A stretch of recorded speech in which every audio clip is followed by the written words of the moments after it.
네, 장마감 이제 30분 정도 남겨두고 있군요. 오늘 목요일 옵션 만기지만 수능 때문에 4시까지 연장해서 지금 장을 열고 있습니다. 자, 6인의 마감 전략으로 가도록 하겠습니다. 마감 전략 화면으로 정리되어 있으니까 참고해 보시죠. 먼저 와운의 박동기 전문가입니다. 코스닥 중소형주 장세를 전망하고 있습니다. 윤종민 전문가는 1900선 지지가 될 것이다. 근데 관망이 필요하다. 이렇게 주셨군요. 관망. 네, 이따 전화 연결해서 한번 물어보도록 하겠습니다. SK증권 의정부 지점의 김남호 지점장은 증시 모멘텀이 조금 부족하다. 역시 관망 전략입니다. 오늘은 전문가들이 조금 관망하자는 입장이 많으신 것 같은데요. SK증권 프렌즈클럽의 윤종빈 센터장 연결돼 있습니다. 안녕하십니까? 네, 안녕하십니까? 계속 지켜만 볼 수는 없지 않겠습니까? 어떻게 보십니까? 네, 이 미국 증시의 결과가요, 당초 좀 생각했던 것과는 정반대의 그 결과가 나와버렸습니다. 그 충격으로 인해서 현재 아시아권 증시 모두 다 1.5% 이내 수준에서 좀 이 하락세가 전개가 되고 있는데, 그래도 해외 증시, 특히 이제 미국 증시 급락한 부분에 비하면은 낙폭은 그렇게 크지는 않다라고 이렇게 좀 받아들일 수는 있겠는데요.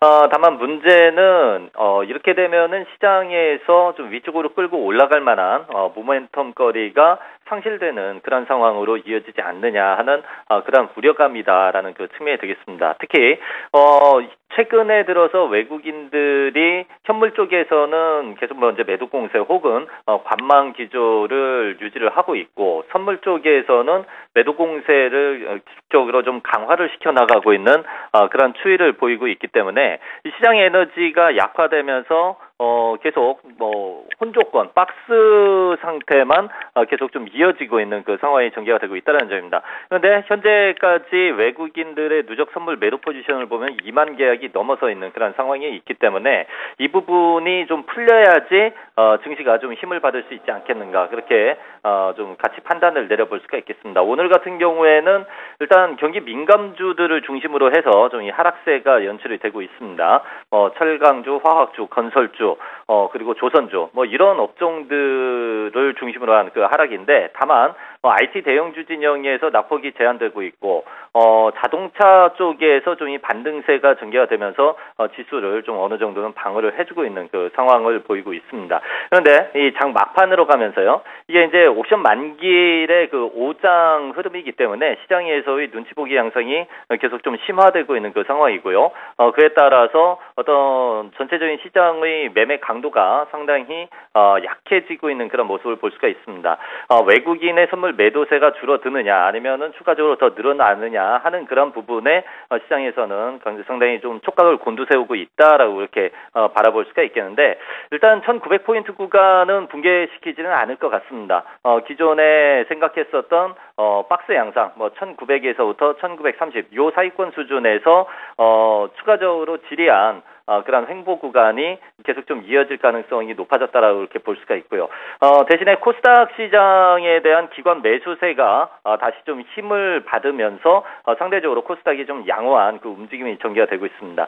게임이라든지 바이오, IT 부품주 이런 쪽을 중심으로 해서 기관 매수세가 형성이 되고 있는데, 다만 중요한 부분은 코스닥에서도 현재 매기의 연속성이 많이 단절됐다라는 점, 그리고 종목들도 많이 슬림화되고 있다라는 점, 이런 부분들을 좀 생각해 봐야 되겠습니다. 즉, 이 중소형주 장세가 다시 형성이 되는 그런 분위기는 아니다라고 아직까지는 좀 생각을 가져주실 필요가 있겠고요.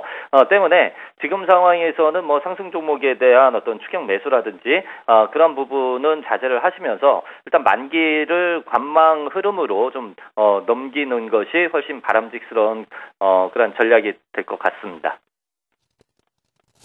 네, SK 프렌즈클럽 윤종빈 센터장 마감 전략이었습니다. 고맙습니다. 자, 나머지 3인의 마감 전략도 보시겠습니다.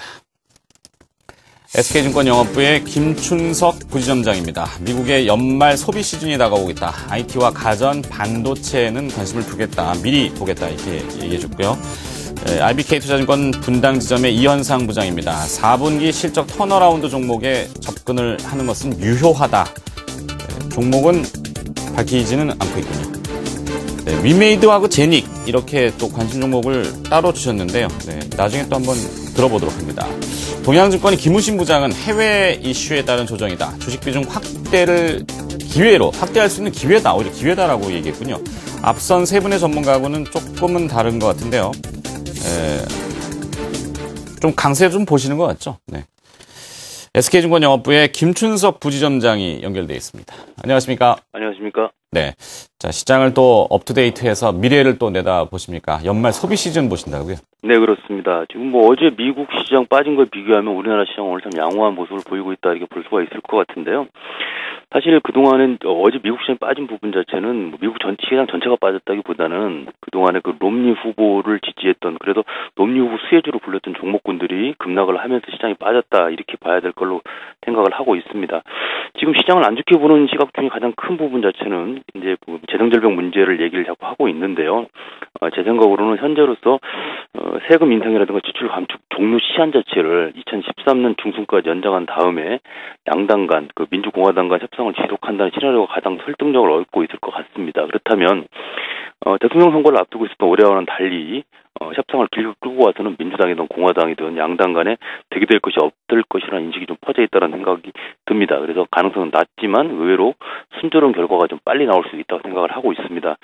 만약 이런 가정을 하고 시장을 본다고 친다면 결론적으로 추수감사절 다음 날부터 시작되는 블랙 프라이데이가 올해는 11월 23일부터 시작이 되는데요. 그때부터 크리스마스 시즌까지가 미국에서 가장 큰 소비 시장이 열리는 시장입니다. 그렇다면 그때를 기점으로 해서 가장 크게 이익을 볼 수 있는 종목군이 어디냐라는 걸 따져봤을 경우에 가장 많은 쪽이 일단 가전이 될 거고요. 그 다음에는 IT, 반도체 쪽이 될 거라 생각을 하고 있습니다. 그렇다면 지금 시장에서 이렇게 주가 흘러내릴 때는 오히려 이런 종목군들은 상당히 큰 박앤세일 시장이다라고 볼 수도 있을 것 같고요. 예를 들어 설명을 하다 보면은 전에 몇 달 전에 올 초가 되겠죠. LG 디스플레이 같은 종목은 거의 망하는 쪽으로 말하는 사람들도 있었습니다. 그런데 채 1년이 가지 않아도 지금 52주 신고가를 뚫고 나가는 그런 모습을 보이고 있지 않습니까? 그렇다면 이렇게 시장이 조금 불안하고 안 좋을 때일수록 오히려 좀 많이 하락해서 가격 메리트를 가지고 있는 종목군 쪽으로 미리 접근을 한다면 중기적인 관점에서는 좀 도움이 되지 않을까 생각을 하고 있습니다. 그래서 그런 쪽으로 접근을 하고 있고요. 오늘이 옵션 만기다 보니까 시장 자체는 이렇게 썩 많이 돌려서 끝날 것 같지는 않지만 어차피 다음 주를 생각을 한다고 하면은 오늘 내일 특히 내일 정도부터는 주식을 좀 사들어가는 게 좋지 않을까 그런 생각을 합니다. 이상입니다. 네, 잘 알겠습니다. 시장이 좀 어두워서 그런지 전문가들도 목소리가 좀 무거우신데 힘 좀 내주시기 바라겠습니다. SK증권 영업부의 김춘석 부지점장이었습니다. 고맙습니다. 네, 감사합니다.